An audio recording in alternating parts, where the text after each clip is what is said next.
Bismillahirrahmanirrahim. Today I'm going to discuss pemphigoid and related diseases. Since it's a big topic, I have split it into two parts. So I'm going to deliver a talk on part one today, and the rest of the chapter I will be discussing next week.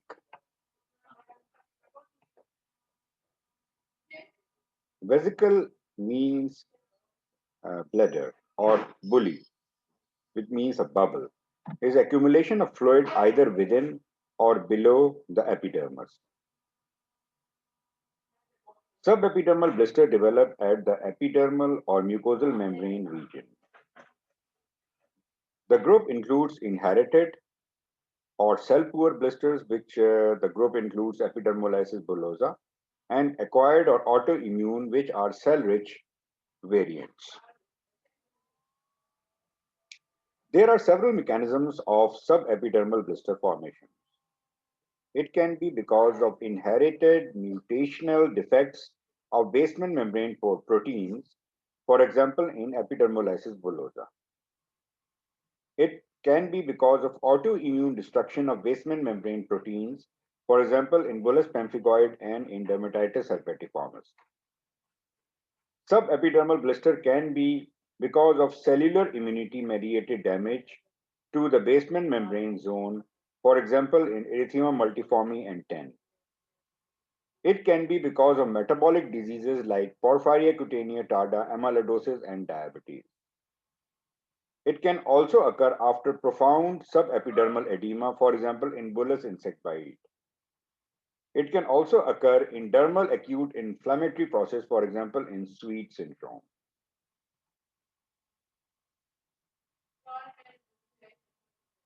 Usually, the subepidermal blisters are classified as the cell-poor and cell-rich blisters.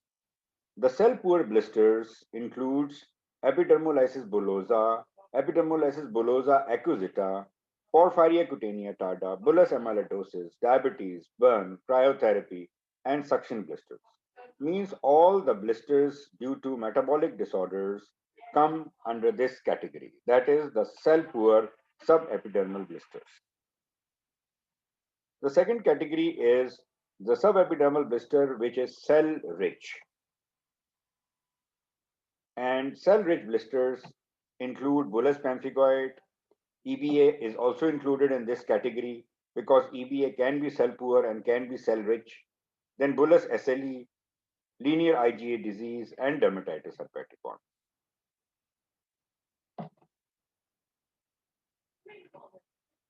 This technique, which is called as the salt split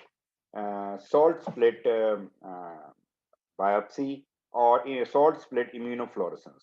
This technique is mainly used to differentiate between the bullous pemphigoid and epidermolysis bullosa acquisita. You all know that in both these two disorders, the immunofluorescence finding from perilesional skin is the same. That is, there will be linear IgG or C3 deposition at the basement membrane zone. So many times these two diagnoses are confused if we only resort to direct immunofluorescence.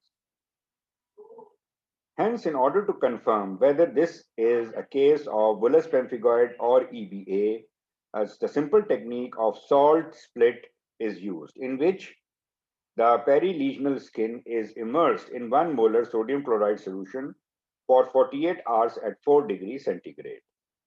And this would result in formation of a split at the level of lamina lucida. You all know that bullous pemphigoid antigens are in hemidesmosomes, and you must also know that the antigen of EBA is type 7 collagen, which is present in sublamina densa region. So once the salt split occurs, then the same technique of DIF is applied on that salt split. If the biopsy is of bullous pemphigoid, the IgG will be seen deposited at the roof of the salt split. that is along the hemidesmosome. And if the patient is suffering from EBA, the linear IgG will be seen at the floor of the artificially made split. So in this way, bullous pemphigoid and EBA can be differentiated. You see, this is the IgG, linear IgG in an intact skin. Then this is a salt split, which is induced by immersion in 1 molar sodium chloride solution. And here, the IgG is seen at the floor of the split. So this is EBA, and at the roof of the split, then it is bullous pemphigoid. This diagram shows the different basement membrane antigens. These include bullous pemphigoid antigen 230, bullous pemphigoid antigen 180, alpha 6, beta 4, integrin, laminin 5, and then anchoring filament and anchoring plaques. The blisters can be classified into those that develop within the lamina lucida and those that develop below the lamina densa. The bullous pemphigoid. Bullous pemphigoid is a chronic inflammatory subepidermal blistering disease with periods of spontaneous remission and exacerbation. Onset of bullous pemphigoid may be either subacute or acute, with widespread tense blisters. Significant pruritus is frequently present and may be the only manifestation of the disease, especially in older patients. In some patients, blisters arise after persistent urticarial lesion. So, whenever there is a prodrome of urticaria followed by blister, bullous pemphigoid should be the topmost diagnosis. And this account also shows that bullous pemphigoid is quite an itchy condition. Signs and symptoms of bullous pemphigoid. The generalized bullous form.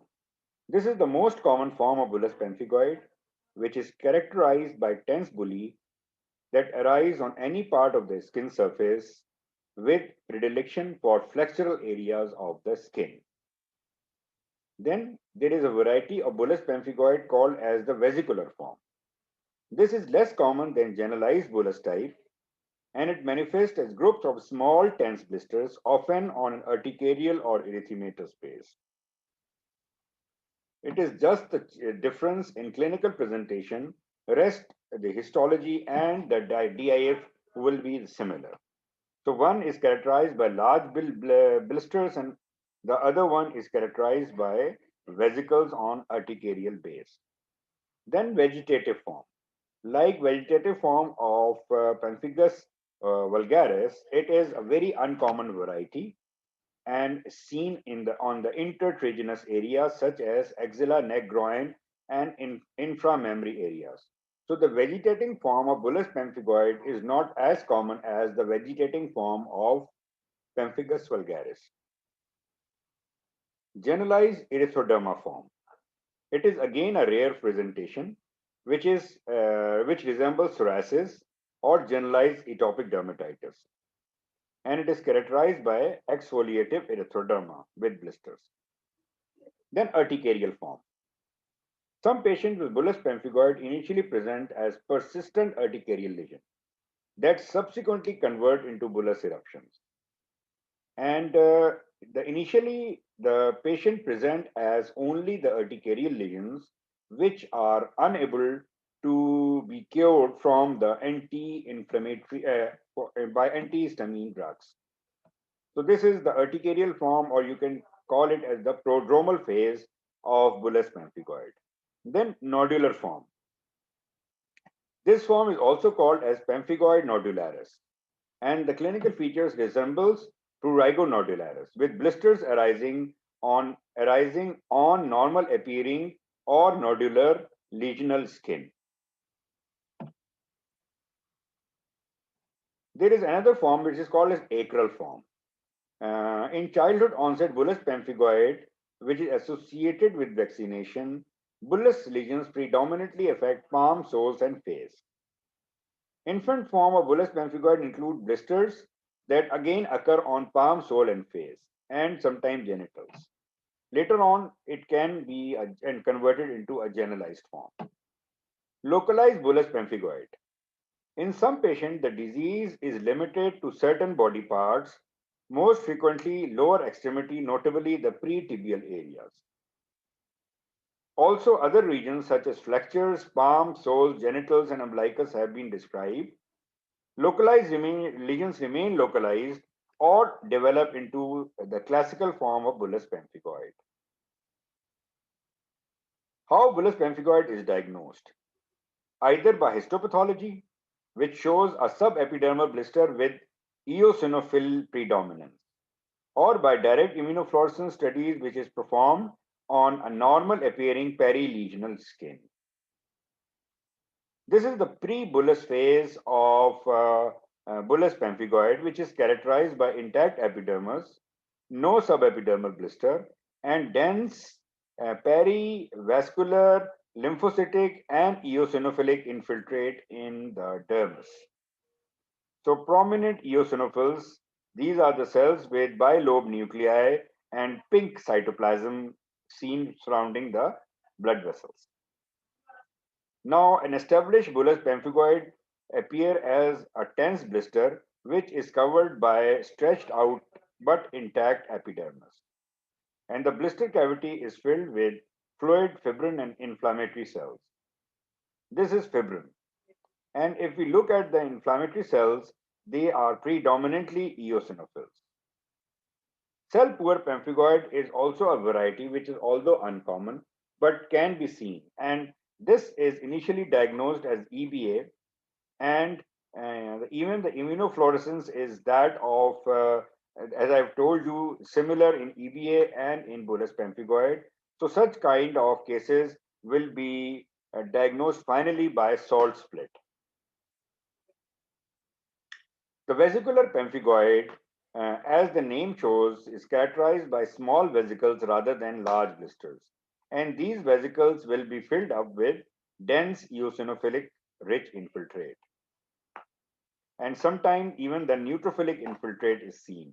And such cases are, if the neutrophilic infiltrate is seen, then it will be diagnosed as DH, but immunofluorescence finding will be that of bullous pemphigoid, that is IgG deposition at the basement membrane zone rather than IgA deposition. Pemphigoid nodularis is seen as hyperkeratosis and acanthosis, and then chronic dermal inflammation, scarring with blisters.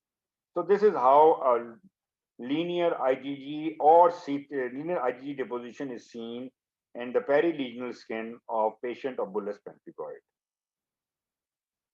In addition, C3 is also seen deposited in linear fashion at the basement membrane zone. If we go to a higher magnification and look at the pattern of immunofluorescence, then you can see that this immunofluorescence is giving an N-serrated pattern. That is, it looks like a letter N, or most of the cases, times it looks like a letter N. So this N-serrated pattern is mainly seen in bullous pemphigoid. In EBA, it is a U-serrated pattern, which I will be telling you later on once we come to that topic. Indirect immunofluorescence studies, although less frequently performed, document the presence of circulating immunoglobulin G, autoantibodies in patient sera that target the skin basement membrane component. 70% of patients with bullous pemphigoid have circulating autoantibodies that bind to the split skin. What are the epidemiological details of bullous pemphigoid? There is no racial predilection in bullous pemphigoid, and same is the incidence both in men and in women. It primarily affects individuals in their 5th to 7th decades of life, with average age of onset of 65 years. Bullous pemphigoid of childhood onset have been reported, One puzzling finding, however, is report of raising incidence of infant onset bullous pemphigoid. The global incidence of bullous pemphigoid. Bullous pemphigoid has been reported to occur throughout the world. In France and Germany, the reported incidence is 6.6 cases per million people per year, which is 4.3 cases per 100,000 in UK. In Europe, bullous pemphigoid is identified as the most common subepidermal autoimmune blistering disease, which this is, however, different in our setup, where the most common autoimmune blistering disease is pemphigus vulgaris. The role of IgG antibodies in pathogenesis of bullous pemphigoid. IgG antibodies bind to the skin basement membrane, which activates complement and inflammatory mediators. Activation of complement system play a critical role in attracting inflammatory cells to the basement membrane. These inflammatory cells release proteases, which degrade hemidesmosomal proteins and lead to blister formation. Eosinophils are characteristically present in the blister, although their presence is not an absolute diagnostic criterion. Role of bullous pemphigoid antigen in pathogenesis of bullous pemphigoid. There are two types of bullous pemphigoid antigen. Bullous pemphigoid antigen 1 is 230 kilodalton bullous pemphigoid antigen, which is the intracellular component of hemidesmosome. And bullous pemphigoid antigen 2 is 180 kilodalton bullous pemphigoid antigen, which is also called as type 17 collagen. Is a transmembrane protein with collagenous extracellular domain. Anti-bullous pemphigoid 180 NC16A domain autoantibodies purified from patients with bullous pemphigoid are capable of inducing dermal epidermal separation in cryosections of normal human skin. What is the role of bullous pemphigoid antigen 2 in pathogenesis of bullous pemphigoid? Percentage of T cell and B cell reactivity from these bullous pemphigoid patients against bullous pemphigoid antigen 2 is much higher than against bullous pemphigoid antigen 1, further suggesting that more prominent role of bullous pemphigoid antigen 2 in the disease development. This is 180 kilodalton. Bullous pemphigoid antigen 2 is 180 kilodalton bullous pemphigoid antigen. So, bullous pemphigoid antigen 2 or 180 bullous pemphigoid is more important in pathogenesis of bullous pemphigoid as compared to 230 bullous pemphigoid antigen. Role of cytokines and chemokines in pathogenesis of bullous pemphigoid. Eotoxin and eosinophil rich selective chemokine is strongly expressed in the basal layer of epidermis and play a role in recruitment of eosinophil to the skin basement membrane region. Interleukin 16 is responsible for recruiting CD4 helper T cells and for inducing functional interleukin 2 receptors for cellular activation and proliferation. Serum level of monokines induced by interferon gamma, which is MIG and type 1 chemokines, and serum levels of CCL17 and CCL22, which are type 2 chemokines, were significantly increased in bullous pemphigoid. Matrix metalloproteins were like MMP2 and MMP9 and MMP13 were also raised. A cytokine named as BAFF, B cell activation factor, is also raised. Role of autoantibodies in pathogenesis. In 2008, a role of IgE class of autoantibodies, particularly targeting bullous pemphigoid 180, have been established. And higher level of IgA anti-bullous pemphigoid 180 was correlated with more severe clinical phenotype. While most of the cases, it is IgG autoantibodies, which found to weaken the cell attachment in vitro. What is the role of other therapies in pathogenesis of bullous pemphigoid? Bullous pemphigoid developed after adalimumab treatment for psoriasis. It is also associated with PD-1 inhibitor use as target therapy in malignancies. Vildagliptin and linagliptin used to treat type 2 diabetes may confer significant but small risk of developing bullous pemphigoid. So these are the drugs that can induce bullous pemphigoid. Other associations. Bullous pemphigoid have been reported following several non-bullous chronic inflammatory skin diseases such as lichen planus and psoriasis. Sorry. Bullous pemphigoid have been reported to be precipitated by ultraviolet irradiation and X-ray therapy. I have already mentioned a few drugs that cause bullous pemphigoid.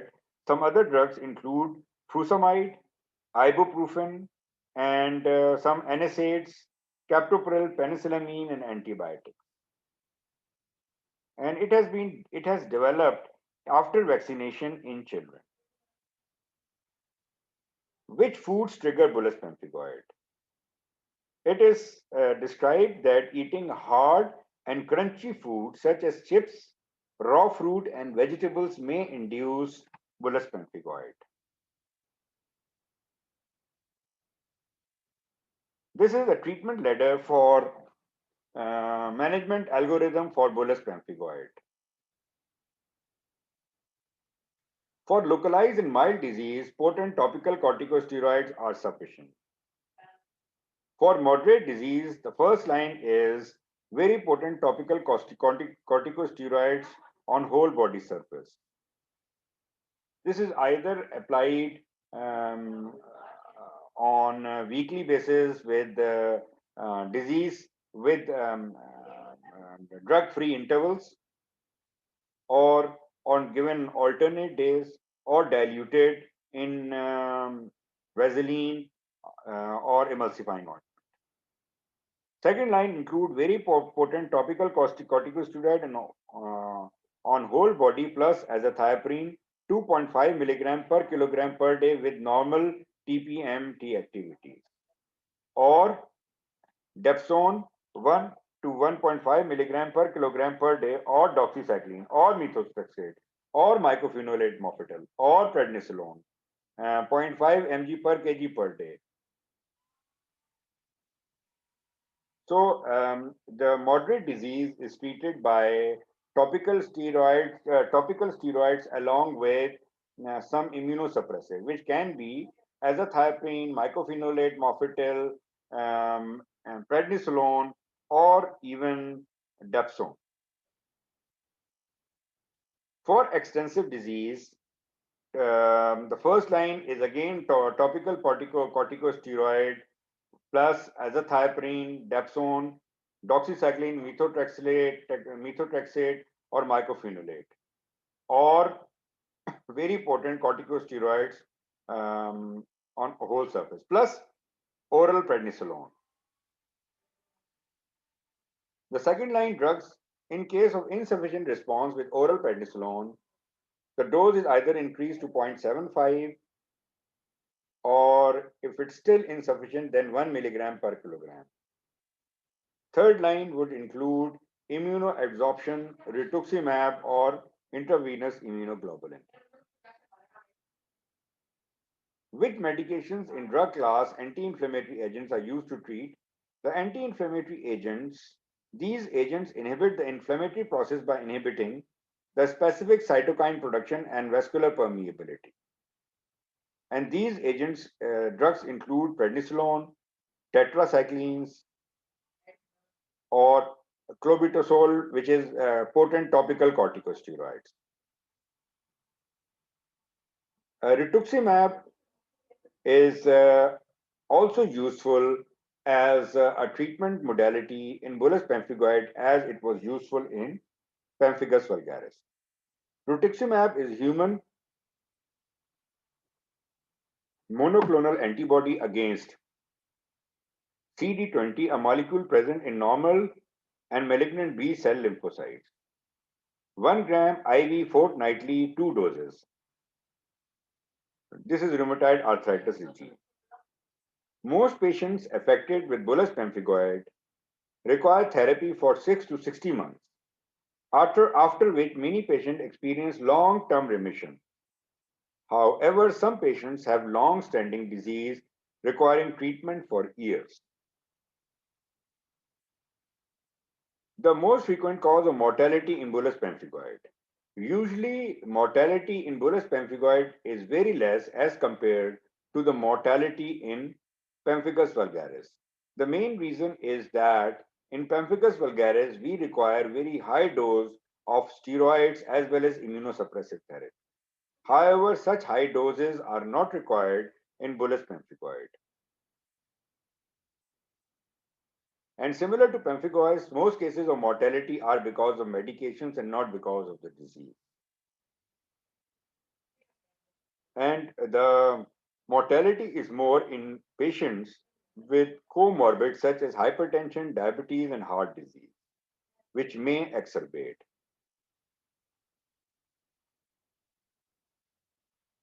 What are the indicators of relapse of bullous pemphigoid? A high titer of anti-bullous pemphigoid antigen 2 antibodies by ELISA is a good indicator that such patients will relapse after treatment. The following are the factors that increase the mortality risk in bullous pemphigoid. Patient with aggressive or widespread disease, those who require high dose of corticosteroids and immunosuppressive, and underlying medical problem, as I've already told you. Onset in old age make it more vulnerable to adverse effects of corticosteroids and immunosuppressive. Proximal, the proximal cause of death are infections with sepsis. In patient receiving high dose of corticosteroids, risk of peptic ulcer, GI bleed, agranulocytosis, and iatrogenic diabetes is also there. Possible sequelae of bullous pemphigoid. Bullous pemphigoid involving the mucosa in 10 to 25% of the patients. Patients who are affected may have limited oral intake secondary to dysphagia. Erosion secondary to rupture of blisters may be painful and may limit patients' daily living activities. Blisters on palm and soles can severely interfere with patients' daily functions. Bullous pemphigoid lesion typically heal without scarring or milia formation. Pemphigoid gestationis is another subvariety of bullous pemphigoid. It is a rare autoimmune bullous dermatosis of pregnancy. The disease was initially termed as herpes gestationis for the herpetiform morphology of the blisters. But pemphigoid gestationis is a more better terminology. Pathogenesis. Most patients developed G1 subclass antibodies against the desmosomal protein bullous pemphigoid antigen 180 or bullous pemphigoid antigen 2. And in some cases, antibodies are also formed against bullous pemphigoid antigen 1 or BP230. Cross reactivity between the placental tissue and skin has been proposed. Bullous pemphigoid 180 expressed on both amniotic epithelial cells and at the dermoepidermal junction. Thus, bullous pemphigoid antigen may be presented to maternal major histocompatibility complex 2, which is recognized as a foreign antigen, and lead to formation of antibodies that cross-react toward bullous pemphigoid 180 in the epidermis. So what happens is that the placental bullous pemphigoid 180 antigens is recognized by the body as foreign antigen, and body mark produces autoantibodies against this bullous pemphigoid antigen 180. In addition to reacting with bullous pemphigoid antigen located at the amniotic membrane, amniotic epithelial cells, these antibodies also react with bullous pemphigoid antigen 180 present in the skin of the pregnant women, leading to bullous pemphigoid on the skin surface. Pemphigoid gestationis typically manifest in late pregnancy. There is an abrupt onset of extremely pruritic urticarial papules and blisters on abdomen and trunk, which are the primary site of involvement. Symptoms may abate at the end of pregnancy. However, dramatic flares can occur at or immediately after delivery, and possibly quicker with breastfeeding. This is how initially it would look like. The urticarial lesions are mainly present in the as annular lesions around the umbilicus and on the abdomen and trunk. These blisters have typically annular morphology.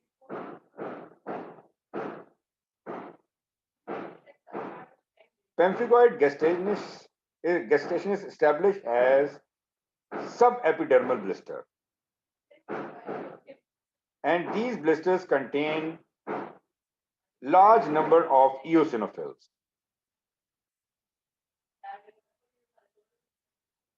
The immunofluorescence finding will be linear deposition of C3 in 100% of the cases, and immunoglobulin G in 30 to 50% of the cases.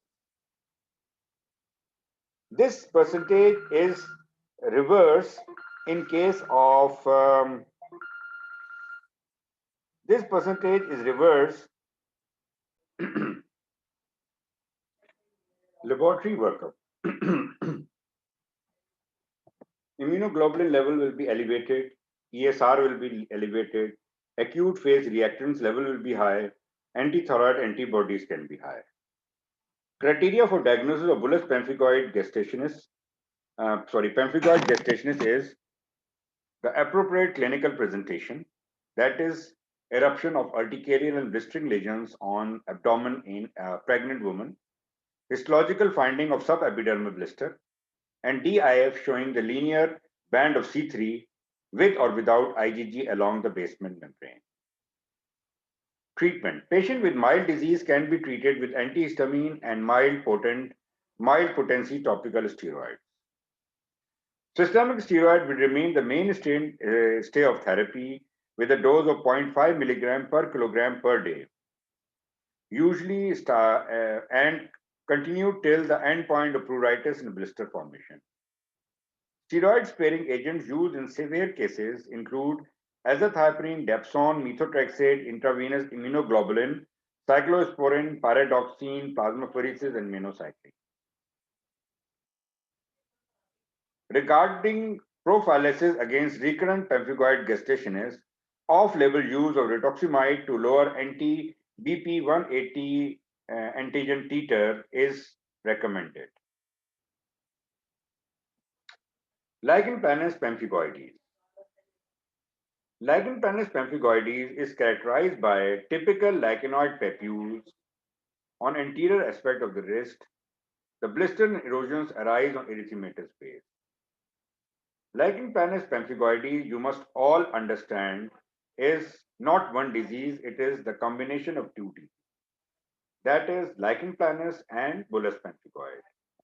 So there is a coexistence of two types of clinical and two types of histological and immunofluorescence findings in a single patient.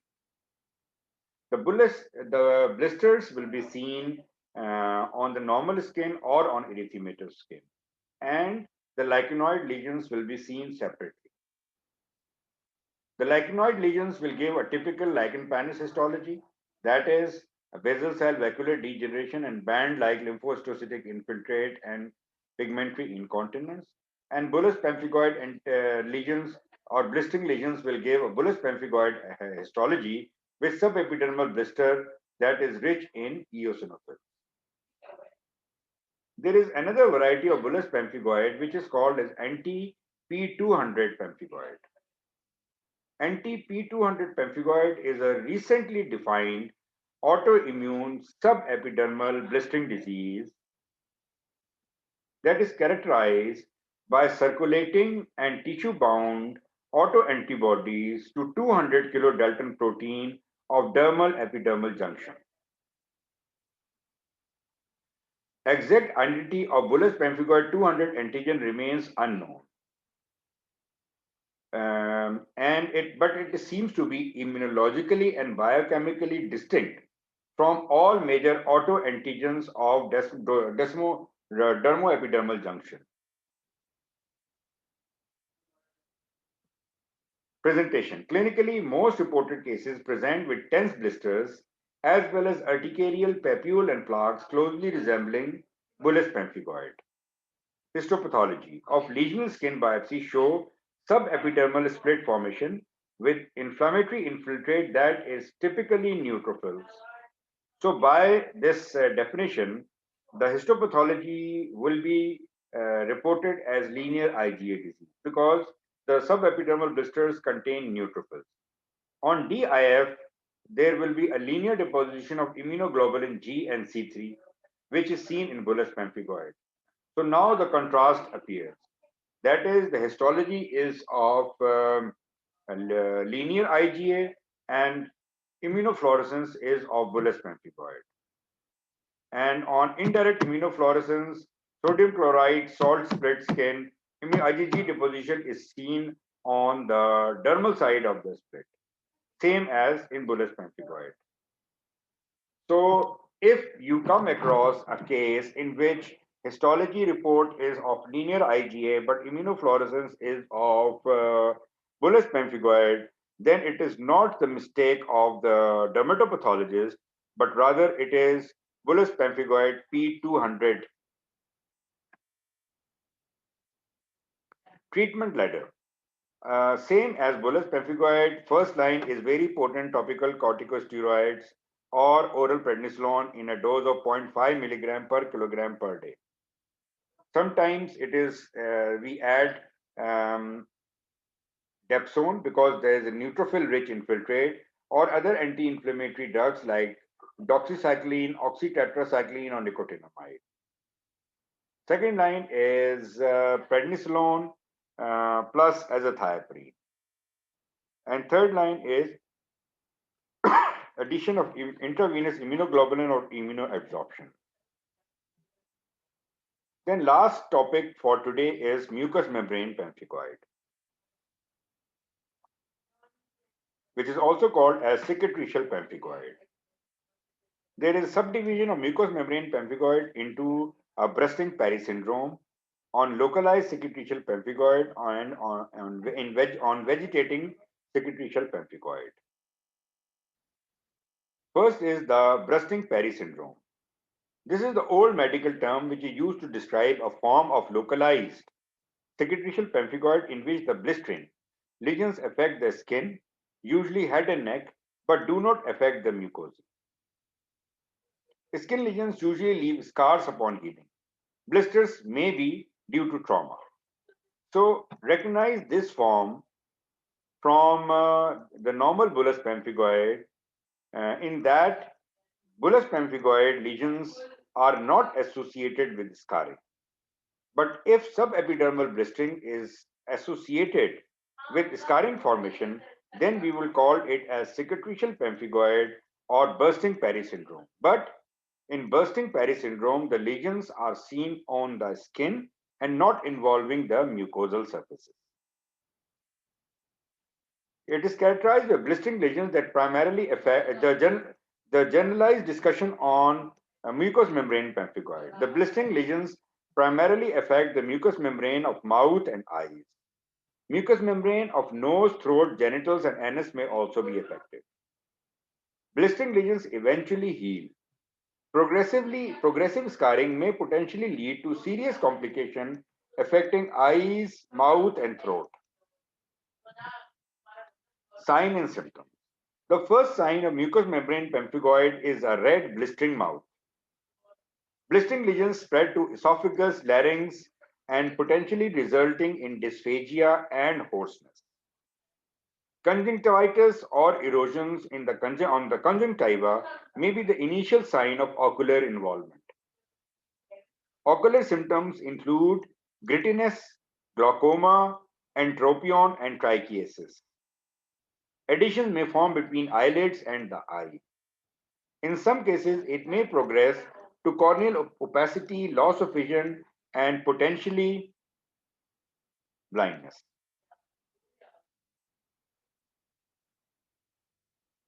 This is how the cicatricial lesions in eye would look like. Similarly, scarring lesions on the genital mucosa and on the scalp. Approximately 20 to 30% of the cases, skin may also be involved. And skin of head and neck is the most commonly affected area. Skin lesions may be bullous lesion on erythematous plaques, which may bleed or itch. Eventually, they heal with scar formation and result in patchy alopecia. Mucous membrane pemphigoid has a long duration with frequent remission and recurrences. Pathogenesis. The diagnosis is based on the clinical presentation and detection of linear deposition of IgG and or IgA and or C3 at dermoepidermal junction by direct immunofluorescence of periregional skin. Serum autoantibodies are only present in low titer as compared to bullous pemphigoid. So serum titer is low, and on direct immunofluorescence, in addition to IgG and C3, IgA is also seen. Mucous membrane pemphigoid, there are 6 target antigens, which include bullous pemphigoid antigen 1 and 2. In addition to it, laminin 332, both subunits of alpha 6 beta 4 integrin and type 7 collagen. Almost all the antigens of basement membrane zone are involved. Reactivity with laminin 332 is shown to be associated with malignancy in 30% of the patients. The question is commonly arises that why scarring occur in cicatricial pemphigoid and not in normal pemphigoid. It is due to presence of autoantibodies to laminin 332 and type 7 collagen and detection of C3 and C4 in lamina densa. So the diagnostic pointer is presence of IgA along with IgG and C3 as basement membrane zone on direct immunofluorescence. Cicatricial pemphigoid is characterized by a subepidermal blister with occasional inflammatory infiltrate and a lot of dermal scarring. Oral lesions show an intact subepidermal blister. The lamina propria of mucosa shows intense inflammation, which consists of lymphocytes, histocytes. Eosinophils is not a feature. Incidence and prevalence. The mean age of onset is 60 to 65, but it can involve children and teenagers. There is a slight female predominance, 1.5 and 2.3 folds. No geographical or racial predilection is observed. Diagnosis of mucous membrane pemphigoid is made based upon thorough clinical evaluation, detailed patient history, identification of characteristic finding, and biopsy and direct immunofluorescence. For direct immunofluorescence, the second biopsy skin sample is tested to detect the presence of a specific autoantibody, IgA, IgG, and C3. Standard therapy. Topical corticosteroids such as fluocinolone is used in mild cases, while more potent and gel preparations like betamethasone, dipropionate, or clobetasol may be used. Some antibiotic drugs can affect the inflammatory process. One such is dapsone.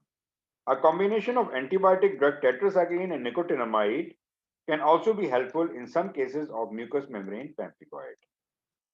Individuals with widespread or severe mucous membrane pemphigoid are treated with systemic corticosteroids and immunosuppressives like mycophenolate, mofetil, cyclosporin, or azathioprine. Individuals with eye involvement, severe or rapidly progressing mucous membrane pemphigoid may be treated with prednisolone combined with cyclophosphamide, mycophenolate, and azathioprine. Other therapies such as rituximab and intravenous immunoglobulin can be tried.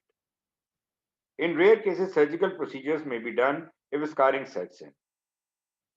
The investigational therapies include corneal epithelial stem cell transplantation for treatment of severe ocular surface disorder, Initial studies have demonstrated that transplantation of corneal epithelial stem cells can restore useful vision in some patients. So I thank you all for the patient listening. If any one of you has a question, you can inbox me, and thank you very much and have a good day. Rather good night. Goodbye.